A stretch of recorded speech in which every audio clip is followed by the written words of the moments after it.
Blessed is the man that worketh not in the counsel of the heathen, nor sitteth in the seat of the scornful. But his delight is in the law of the Lord, and in this law that say, I dictate sunrise and sundown. Him a go there like a tree planted by the rivers of water that bringeth forth fruit in his season. Him leaf never a go wither, and whatsoever him do shall prosper.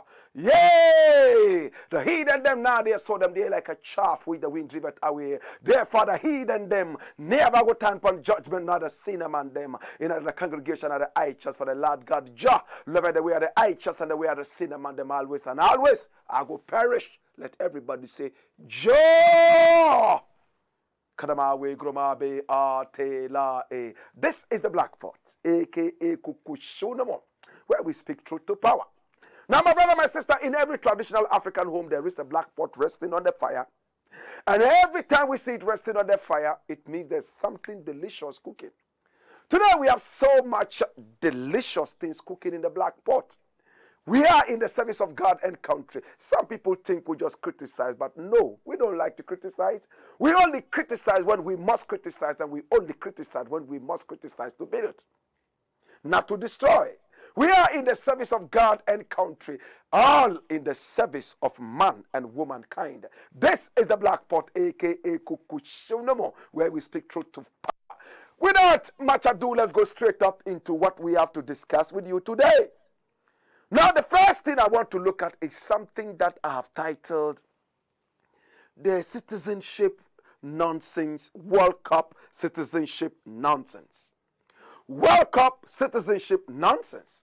My brother, my sister, now we have heard so much about citizenship, dual citizenship, multiple citizenship, and how the World Cup all of a sudden has brought up so much controversies about this switching of citizenship, dual citizenship, multiple citizenship. It's all about citizenship all over the place.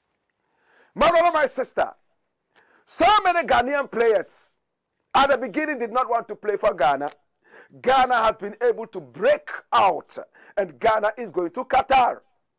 Now, many more Ghanaians are coming out from their graves saying they have dual citizenship, and Ghana is encouraging them to switch citizenship and then bring their allegiance to Ghana. My brother, my sister, this might sound interesting to many, but not to me. My brother, my sister, so many of these players have reasons for not playing for Ghana. Let me start with this.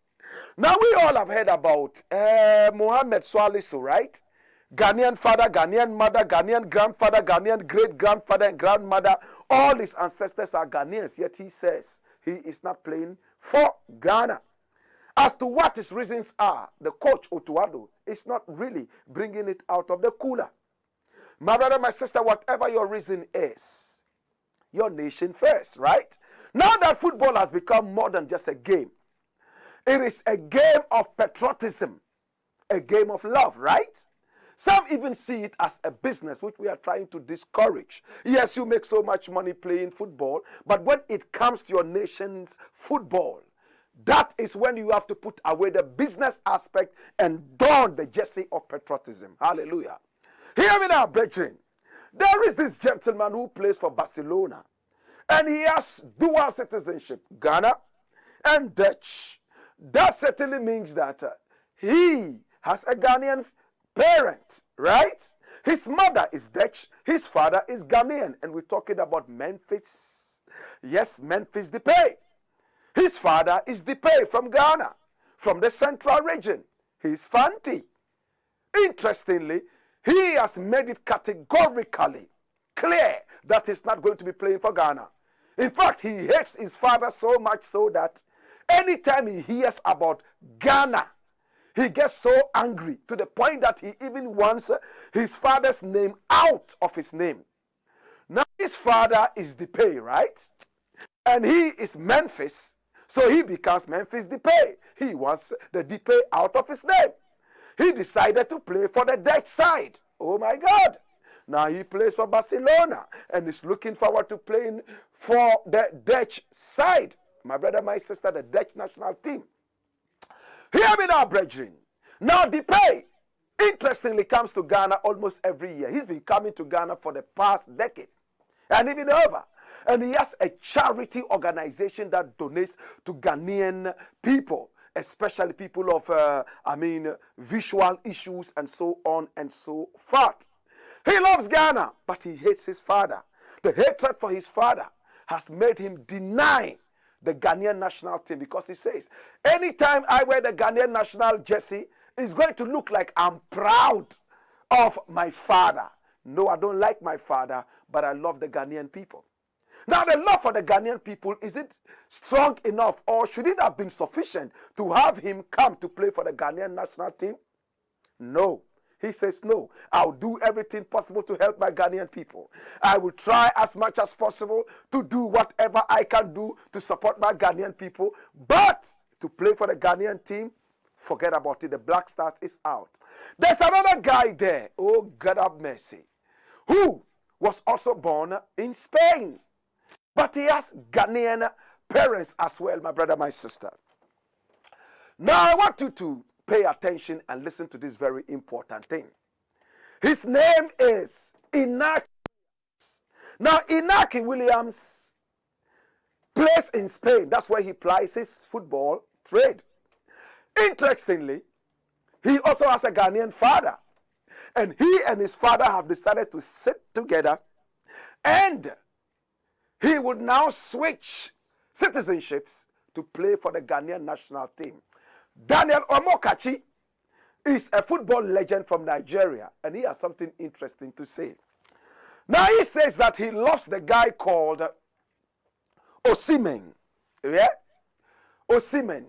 Now, Osimhen is a Nigerian footballer, the guy with the mask of Zorro. Now, when he's playing, it is crazy. What is this thing I'm talking about?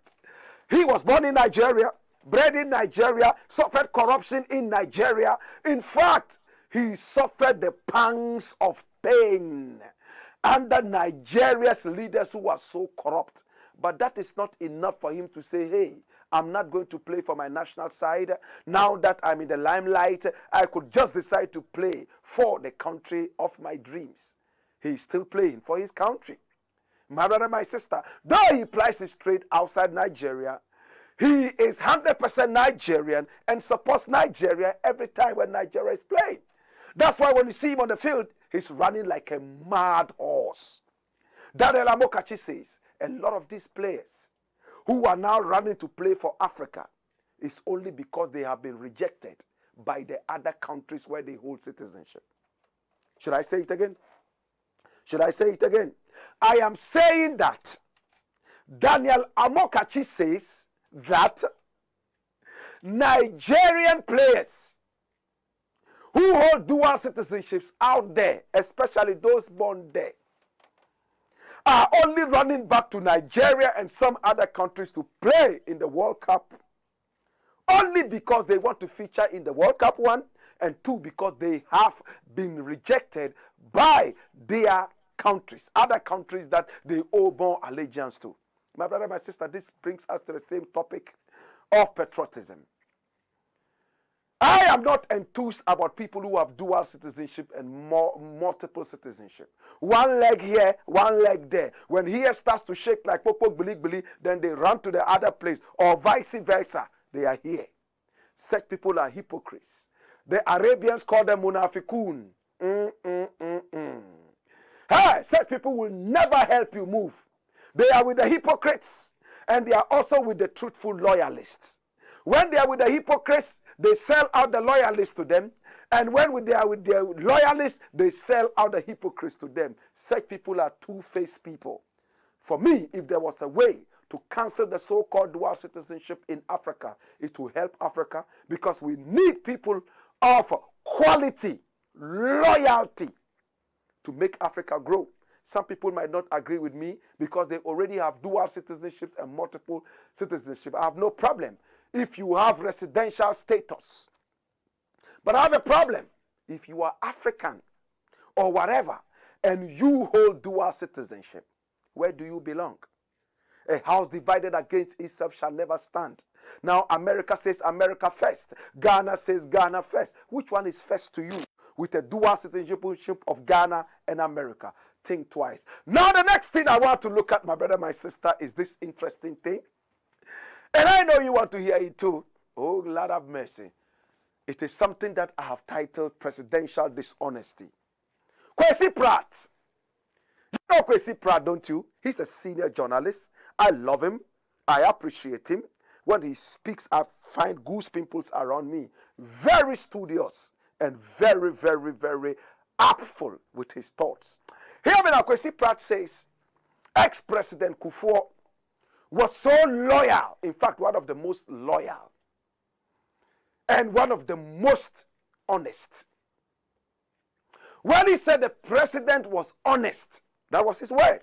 Loyalty, I don't know about that. But he said he was very, very honest. Listen to what he said. He said, Ghana will have no problems if all presidents are as honest as President Kufuor.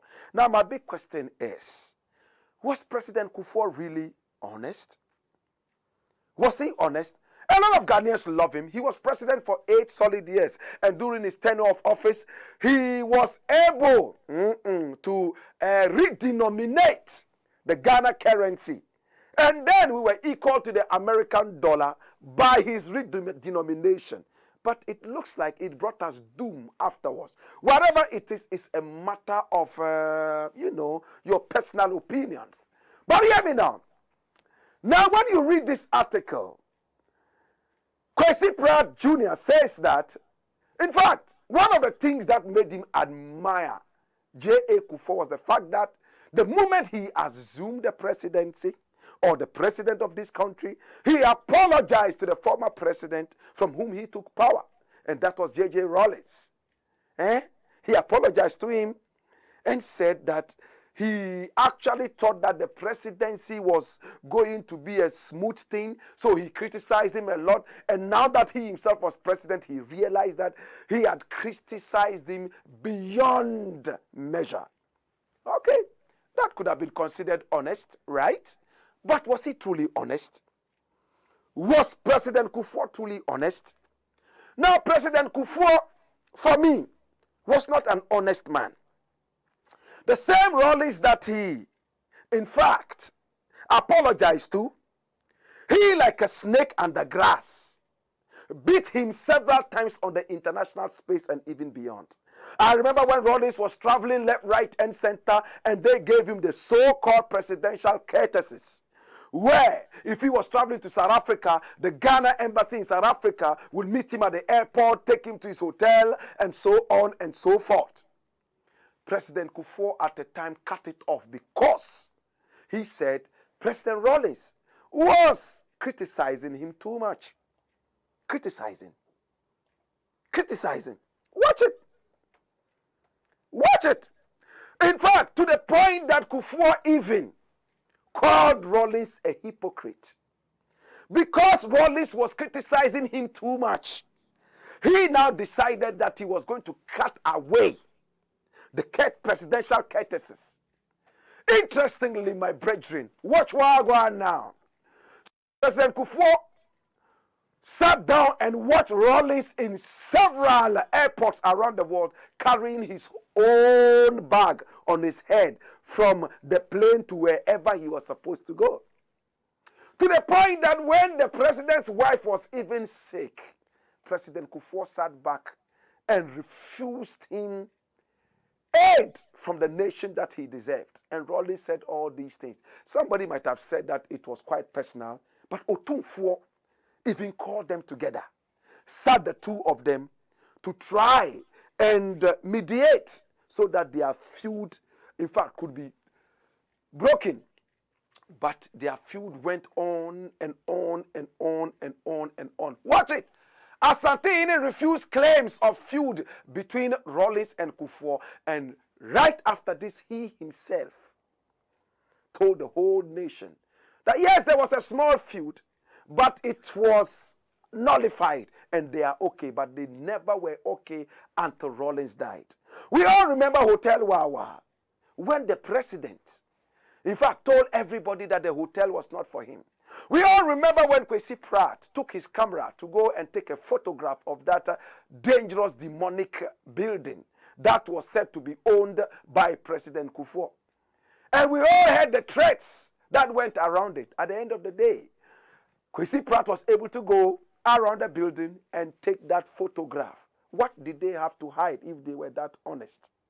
My brother, my sister, we all remember when President Kufuor said that 70% of the public emoluments, in fact, the public emoluments, owned up to about 70% of the expenditure. But when it was checked out, they realized that he was not being too truthful about this 70%. It was actually beyond 70%. And it was in the media all over the place. People posted it all over the place. You know, look at it. 2002 budget exposes Kufuor's dishonesty, right?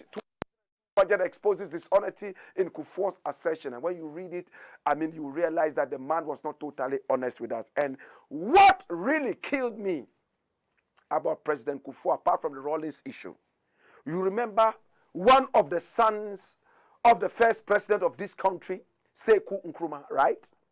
Now, Sekou Nkrumah actually referred to J.A. Kufuor as a snake under grass.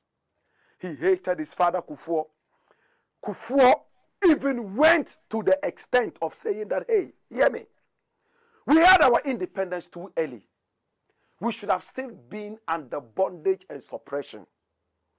Nkrumah gave us independence too early, and it wasn't good.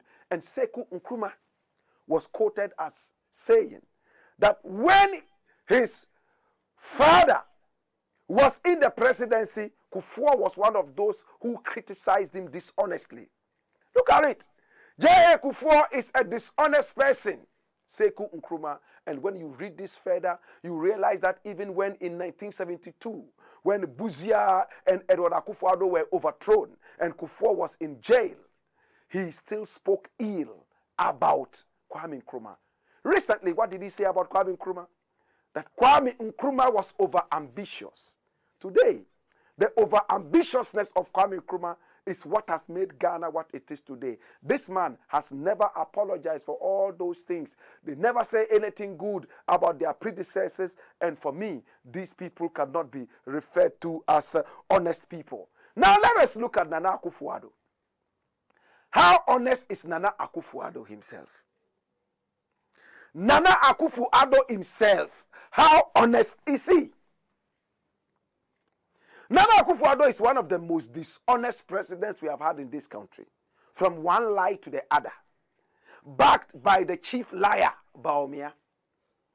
My brother, my sister, Nana Akufo-Addo has told us about building 88 hospitals for us. When he failed, he came back like that snake under the green grass to tell us he's now increased it to 111 hospitals. You failed to build 88, now you want to build 111. The same president tells us, oh, now student loans. Now students can have loans without any collateral and guarantors. You want to hear it again?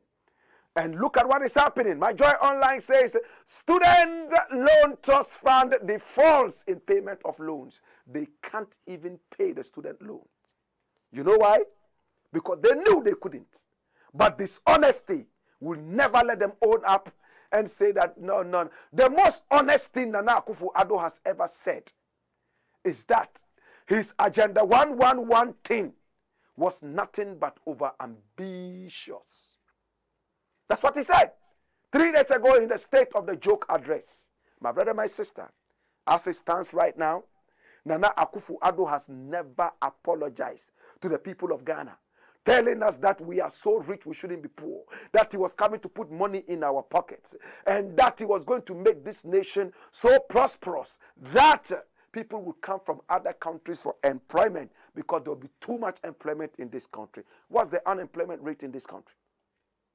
Nana Akufo-Addo, from one lie to the other, kills all of us. And I understand Kwesi Pratt when he says that if he was a quarter honest, like J.A. Kufuor, this country would be a better place to live in. My brother, my sister, this is the Black Pod. Now hear me now. 1,875 kilometers of new roads constructed. Another lie. And the Ministry of whatever, roads and blah, blah, blah, blah, came out to try and defend this lie. You know what they said? And this minister there, whose face you can see there, is another idiot. You know, they come out by virtue of the fact that they are so old and they think they should be in the museums. They speak to us like little children. Now they are saying that, oh, it's not one stretch of road, which is 10,700 and whatever. What it is even the roads that had potholes that they patched, they considered all part of it. Hallelujah. My brother, my sister, somebody has built roads. You find 2 potholes in that road. You come and seal those potholes, and you consider the whole road as your thing. My brother, my sister, are you speaking the truth? They have to release a whole press statement to be able to defend this lie. My brother, my sister, a country of lies is not a country that we desire. My brother, my sister, this is the Black Pot, aka Kukushunimo, where we speak truth to power. When I return, we have much more to tell you.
This is the Black Pot, aka Kukushonimo, where we speak truth to power. Now there's a Liberian boy who is in the news. BBC is talking about him, and all the Western media, and even the African media. And this is Emmanuel Tulu. Now who is Emmanuel Tulu? Emmanuel Tulu is a Liberian. Emmanuel Tulu is all the way from Liberia. All the way from the Nimba County area in Nigeria. Now, Emmanuel Tulu, my brother, my sister, is a wonderful boy. He's a teenager. Now, Emmanuel Tulu rides what is known as yellow in my hometown there. It's that motorcycle that has a certain carriage at the back. That's the kind of work he does. One day, a rich woman sat in that thing and left her money, 50,000 American dollars. That's enough to have fed this little boy, the teenage Emmanuel Tulu, and his family for only God knows how long. Long story cut short, Emmanuel Tulu decided to send this money back to the woman. After he heard the woman cry on radio and talk about how she lost her money in a tricycle. Emmanuel Tulu had sent this money to his auntie and said, "Auntie, this money belongs to a woman that I picked today. This woman forgot her money in my tricycle. And this is what it is. Let's hold it and see if she will return. Auntie said, okay. Auntie believed that this person will never come back. But the person was on radio crying because that's all her life savings. Emmanuel Tulu returned the money to this woman. And this woman gave him goods. Goods. Some of the things that she sells, she gave some to him. The president of Liberia, upon we are, also invited him over, clapped, and gave him some money. Now, some schools in England and America have looked at this honesty, and they want Emmanuel Tulu to come and school in those areas when he finishes with his basic education in Liberia.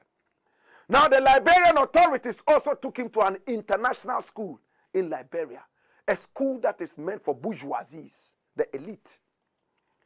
Now, the authorities of the school said that when he first arrived in the school, he was so shy. Inferiority set in. But he was able to get some kind of counseling, and he picked it up. Now, Emmanuel Tulu is enjoying schooling in Nigeria. My brother, my sister, why is Blakk Rasta bringing this story out? This is the kind of honesty Africa needs. A poor boy has been struggling. He makes less than $1 a day. He sees 50,000 American dollars in his tricycle. You know what he would have said? He would have told himself, hey,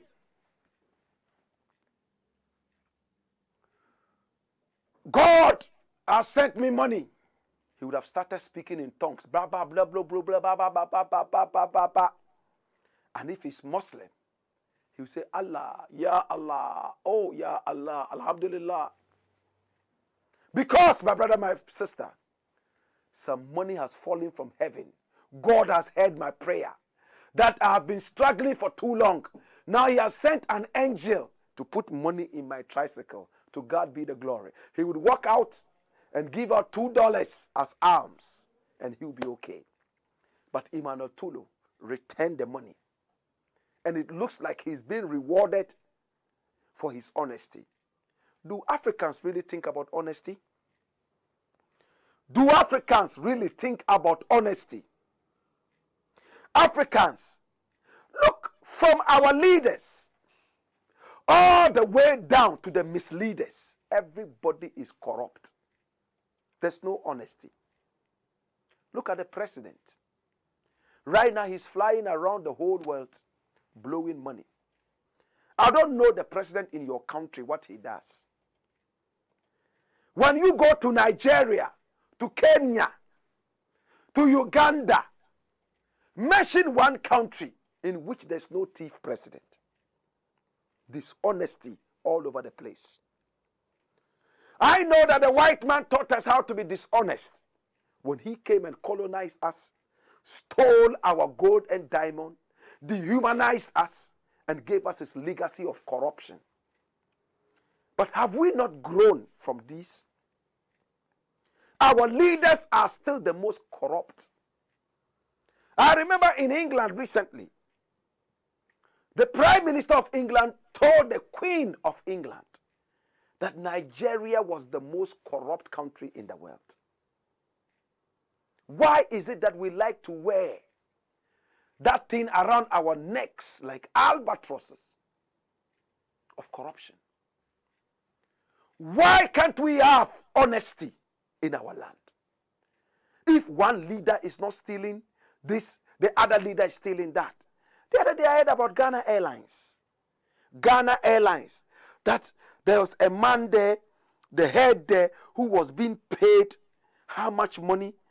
About 9 times more than how Ethiopian Airlines was even paying its CEO. And this Ghana Airlines CEO, my brother, my sister, had only one plane at the time that the company collapsed. Yet Ethiopian Airlines has so many aircrafts. Yet the CEO was taking so much money. We'll get into details. Now, whenever a leader in Africa finds a certain position, they think that it is grounds for milking. And that is what we are bequeathing to the little ones coming up. And it's so shameful. My brother, my sister, Africa needs honesty. That is why dual citizenship must be cancelled. Africa needs honesty. That is why we have to be serious with the impeachment of our dirty leaders. A little teenager, Emmanuel Tulu, has taught the leaders of Africa a lesson in honesty.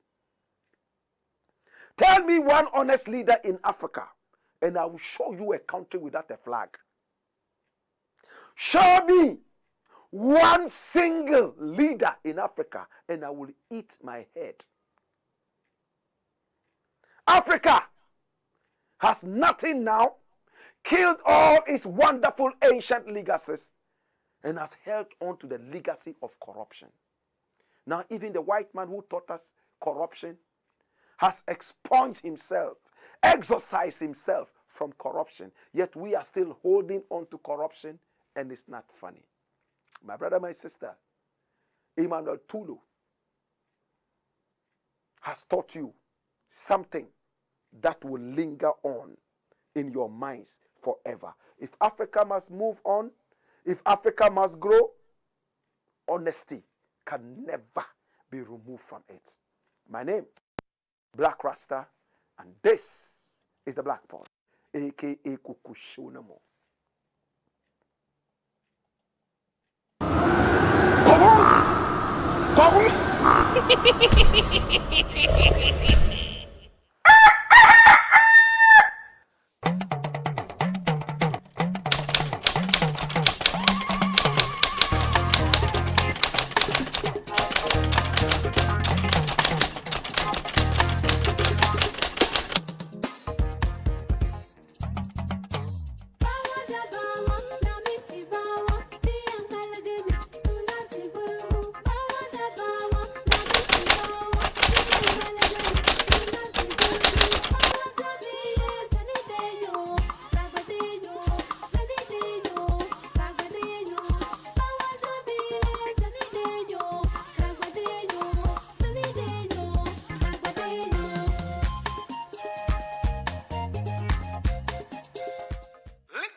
When you feast and toast, we will bring the fire that you require to burn your way to total liberation.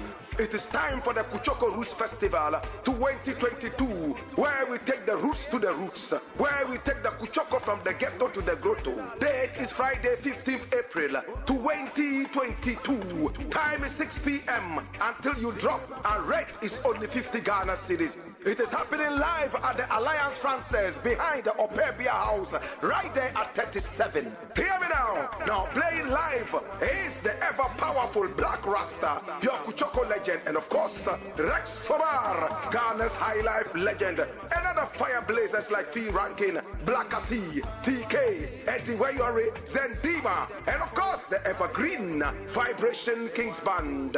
Make a date and don't be late. You must come and witness real red hell on Easter Friday. Come, let us bury Satan with Kuchoko, Kuchoko, Kuchoko, Bam, Kuchoko, Kuchoko. Mr. President, why you dey lie so? Before election, you tell me you be angel. When you sick, you run go to London. When we sick, we die for Kolebo. Mr. President, why you wicked so? Tell me how. Black Pod, Kuku Show, man. Go on, Skipper George. Black Pod, Kuku Show, man. This is the Black Pod, aka Kukushonamo, where we speak truth to power. Now, the world has become a global village, right? Why is the world a global village? Now, the world is a global village because of the internet, right? Right now, people can sit at home and order anything they want around the world. People get married through the internet. People talk on the internet. People are able to transact all types of businesses using the internet. My brother, my sister. But the vice president or the deputy director of World Bank Africa, in fact, he's called Hafiz Ghanem. He has said something. He said internet costs in Ghana are astronomical.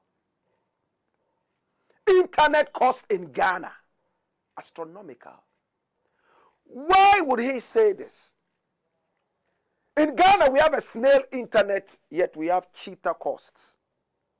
To those who don't understand this, now the cheetah is the fastest land animal, right? When it comes to our cost, that is how fast it is. Now snail internet, very, very slow. Now when we are running around the world to be able to do our businesses, we use the internet. But look at what is happening to us. People are crying left, right, and center. What is this thing about the internet in Ghana that does not make it stable? When you are in America, even if you are in the middle of the jungles in America, you would have internet.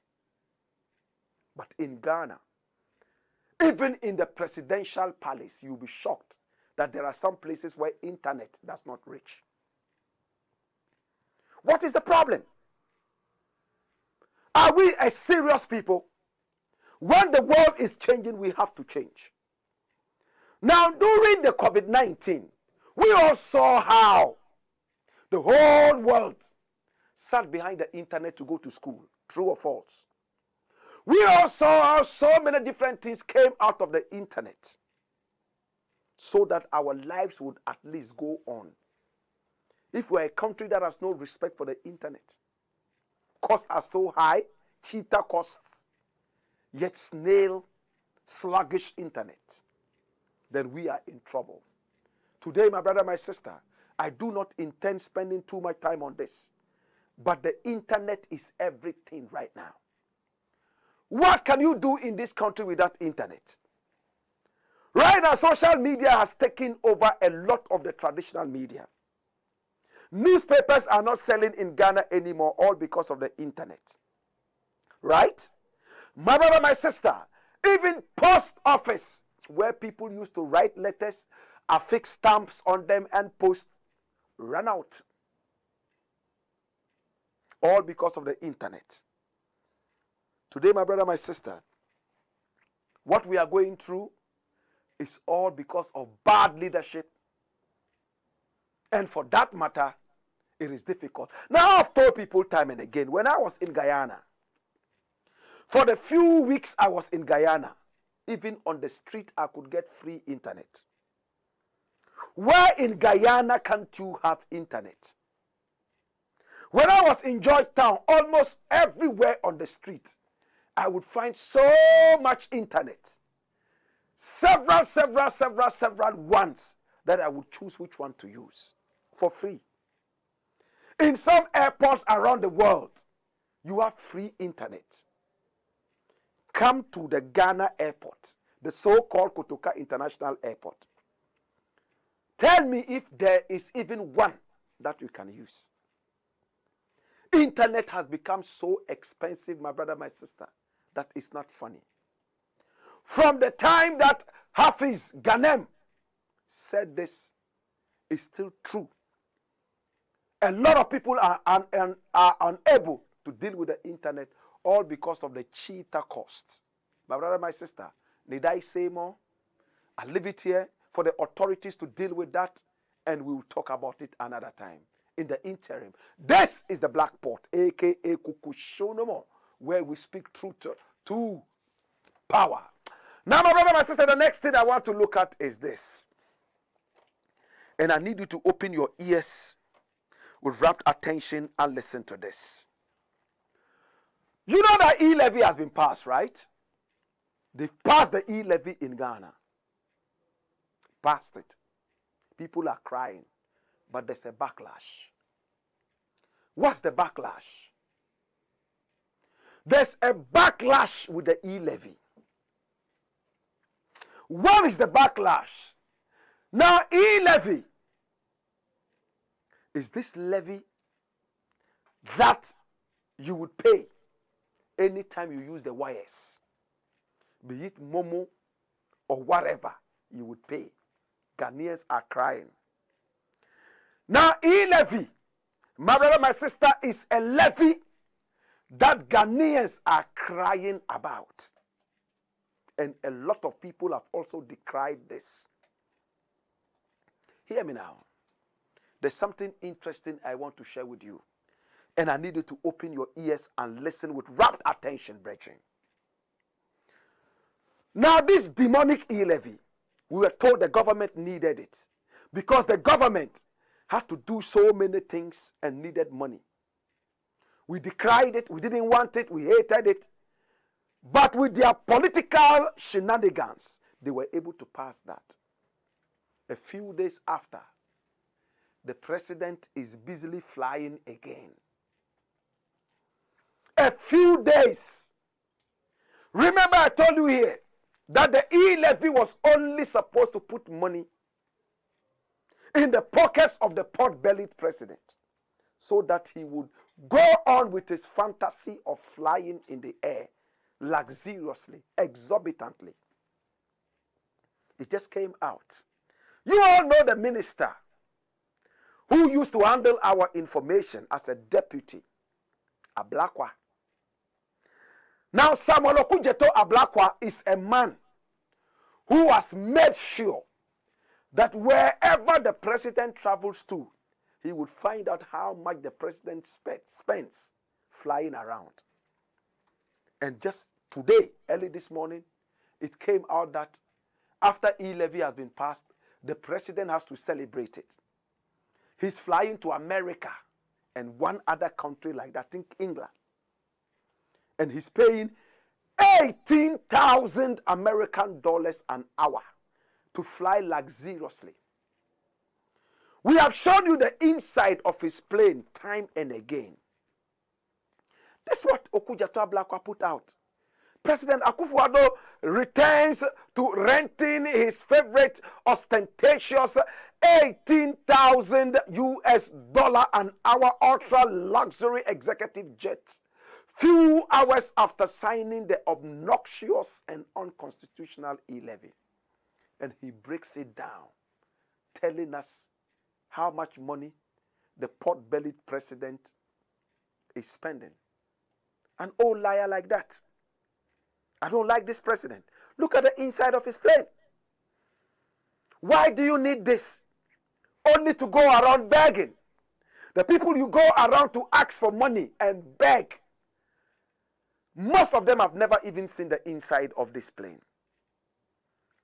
You are crying that the country is broke.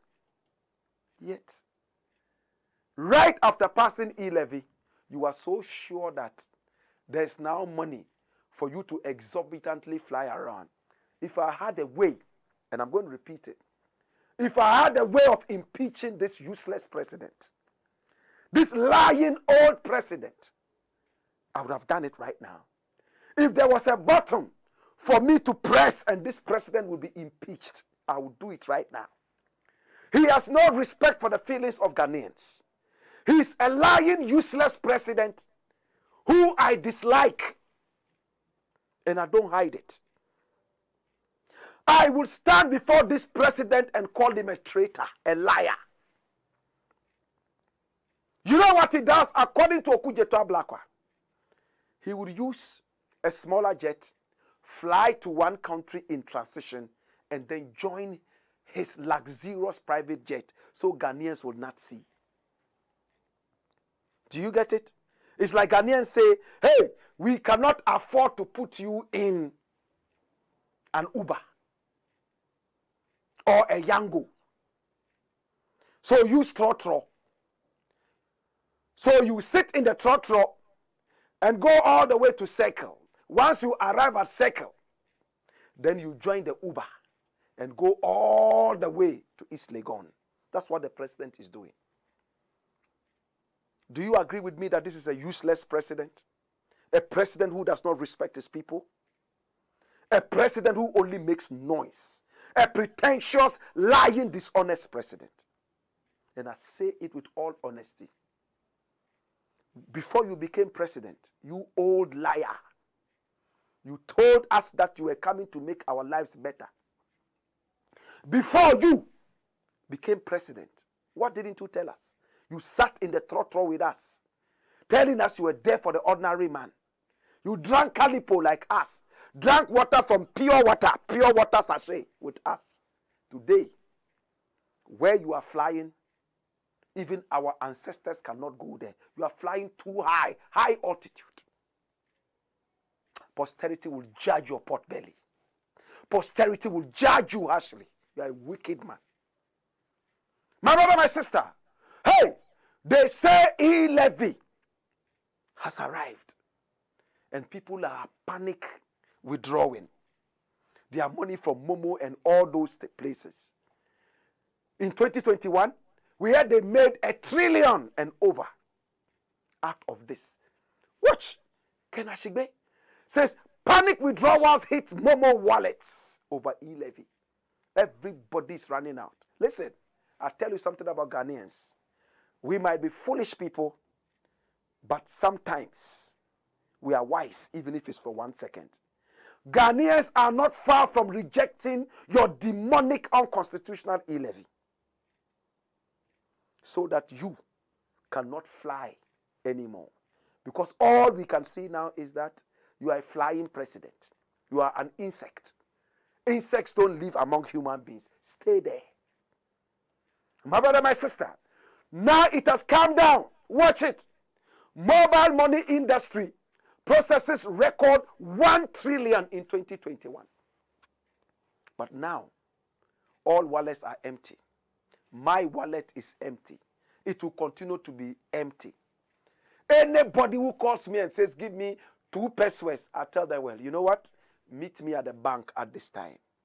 When they walk from wherever they are and come to me and take 2 cedis, next time they will stay at home. My brother, my sister, we have a wicked president and we have to find a way of impeaching the pot-bellied president. He has no respect for you and for me. All he cares about is himself and his family. They are okay. As I'm speaking to you, I'm hungry and angry.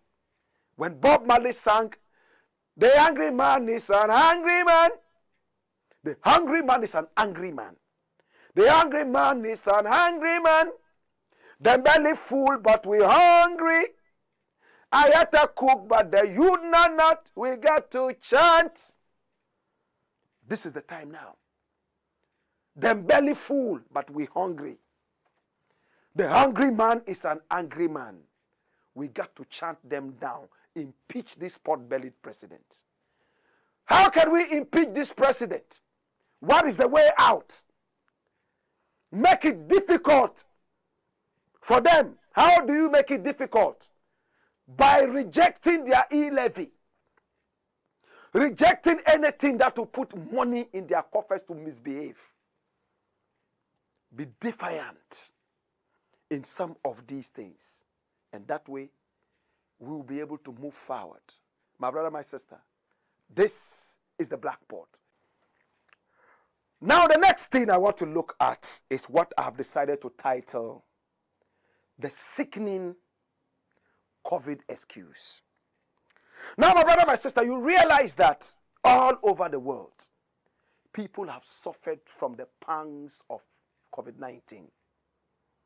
But it looks like some African leaders are bent on hanging on to the COVID excuse forever. Africans are so good with playing the ostrich. The American president came to talk about COVID-19, but he talked about how quickly they were able to recover and still going to recover. But we in Africa are still talking about it. Yet your president is busily flying around the world. $465,000 American dollars for his flying around. The plane that he flies in, those he's even going to beg for money from, have never seen the inside. Is this a serious president? Is the country truly broke? My brother, my sister, I look at some of these things and I feel so sad. Hear me now. I hear my very good friend, Paul Adumochri, who is a political apologist, of course, to the party in power. You understand? What did he say? He said it plainly, that this economy crashed because of COVID. Mahama's time, there was no COVID. It's always about Mahama, Nanado, Mahama. They are not looking at the bigger Ghanaian picture. It's a shame, brethren. I hate it when people are still running around mediocrity. Mahama was so terrible, we kicked that guy out and brought your pot-bellied president. He's also fooling. And want to talk about it, you come and sit down and say, and Mahama's time, and Mahama's time. If Mahama was that good, do you think that we would have brought your pot-bellied president? That you guys are sitting down there blowing Ghana's money. Are you serious, brethren? Hear me now, brethren. Now they are talking about what? COVID. When COVID came, all over Africa, leaders tried to do something for their people. And we saw headlines all over. Look at this.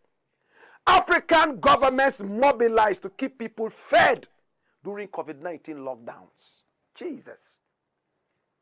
In Ghana, what did they do? They gave us some free water. They gave us free electricity. Yet the idiots came back and told us that, oh, the water that you used was not for free, pay back. Hey, the electricity that you used was not for free, pay back. A lie? They went around giving food and were even told that they had to ask for party cards before they gave food to people. They gave people to only their apologists. Nobody came to me because I didn't need it. To God be the glory. Me and my family didn't need it. Even if we needed it, we will reject it. Because these people are not far from killing you because you don't belong to their ideologies. Hear me now. Now let us look at why Ghana thinks that it can still hold on to this COVID excuse. Even in courts in Britain and some other places, we went there using the COVID excuse, and we had to pay judgment debts for our own foolishness. Even in the British courts, they asked us, are you the only country that suffered COVID? And our idiotic lawyers who represented the country were standing there morose and cacophonized. My brother, my sister, when I use my words, I use them very carefully. I am angry. No politician pays me. I don't want nothing from no politician. All I want is a better Ghana, a better Africa. That's why when I speak, I have no fear for all of them. Hear me now, brethren. Hey, hear me. Now let us look at a chart, a map, statistics of how much the various countries in Africa, my brother, my sister, helped when COVID-19 came. Now, when you look at them, the statistics, you realize that it was not only Ghana that gave food and water out. Other countries like Rwanda did it. Poor countries like Burkina Faso also did it. Look at it. Most effective COVID-19 social relief programs in Africa. And this is June 2020. Look at it. Botswana, Zimbabwe, Eritrea, Mali, Mauritania, Tunisia, the Gambia, Namibia, South Africa, Egypt. And look at the percentages. Where is Ghana? Go ahead, you see Botswana, Zimbabwe, Eritrea, Mali, Mauritania, Tunisia, Gambia, Namibia, South Africa, Egypt. Look at them. You read all over. Look, use a microscope, you won't find Ghana. Yet Ghana is boasting. And this from the UN, United Nations. They gave so much to their own people. So much to their own people. Yet, my brother, my sister, we continue to be here crying and saying, hey, beg. Nigeria in the wake of the COVID-19, also gave free water, free electricity, kind of. Even free money. The so-called most corrupt country in the world gave all this. Now check it out. What is the percentage? The GDP of Ghana. First, let us look at the population of Ghana. It's 30.1 million, right? 30.1 million people. What is the population of Nigeria? 206.1 million as of 2020. My brother, my sister, after COVID and everything, all the money we pumped into blah, blah, blah, what is the GDP of Ghana? 72 point what? Look at it. 35 billion USD. What is the GDP of Nigeria? Look at it. 432.3 billion. It means they produce more goods and services more than us because they are a bigger country.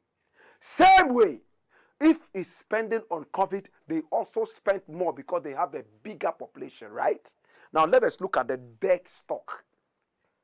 How much do we both owe now? The debt stock. How much does Ghana owe? Ghana owes how much? How many billions? Ghana owes this much. Nigeria owes this much. When you look at it, it is sickening. Check it out. The debt stock has since risen by 7,000% to 54 billion, which is 78% of the GDP. It means your GDP is all debt. And look at Nigeria. Nigeria's total public debt rose by 20.2%. And yours raised by what? 7,000. Are you crazy? Are you crazy? Are you crazy? What happened? Or the statistics are lying. What is the truth in this?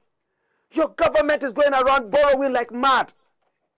Flying around with no sense. Borrowing like mad. Nigeria borrows too. But my brother, my sister, watch it out, no man. We have to be careful what we do, or else posterity would judge us so badly. Today, I've had some issues technically, but to God be the glory. I would like to say, to God be the glory.